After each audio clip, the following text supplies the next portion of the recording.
നമസ്കാരം, കൊട്ടാരക്കര മീഡിയയിലേക്ക് സ്വാഗതം. മരിച്ച മുത്തച്ഛന്റെ ഓർമ്മ പങ്കുവെച്ച് ഫേസ്ബുക്കിൽ സ്റ്റോറി ഇട്ടു. ഇതിന് കമന്റായി ചിരിക്കുന്ന ഇമോജി ഇട്ടതിനെ തുടർന്നുണ്ടായ തർക്കം 20 വയസ്സുകാരന്റെ കൊലപാതകത്തിൽ കലാശിച്ചു. ഗുജറാത്തിലെ രാജ്കോട്ടിൽ ജോലി ചെയ്തിരുന്ന ബീഹാർ സ്വദേശിയും ഫാക്ടറി തൊഴിലാളിയുമായ പ്രിൻസ് കുമാറാണ് ദാരുണമായി കൊല്ലപ്പെട്ടത്. സമൂഹ മാധ്യമങ്ങളിലെ നിസ്സാരമായ ഒരു പ്രതികരണം എത്രത്തോളം വലിയ ദുരന്തങ്ങൾക്ക് വഴിവെക്കുമെന്നതിന്റെ ഞെട്ടിക്കുന്ന ഉദാഹരണമാണിത്. 4 മാസം മുൻപാണ് പ്രിൻസിന്റെ മുത്തച്ഛൻ മരിച്ചത്.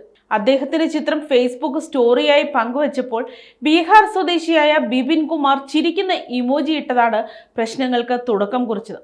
ഇരുവരും ഫോണിലൂടെ തർക്കിച്ചതിന് ശേഷം പരസ്പരം കാണാൻ തീരുമാനിച്ചു. സെപ്റ്റംബർ 12 രാത്രി 12:30 ജോലി ചെയ്തിരുന്ന ഫാക്ടറിക്ക് സമീപം ഓട്ടോറിക്ഷയിൽ ഇരിക്കുകയായിരുന്ന പ്രിൻസിനെ ബിപിനും സുഹൃത്ത് ബ്രിജേഷ് ഗോണ്ടും ചേർന്ന് തടഞ്ഞു നിർത്തി.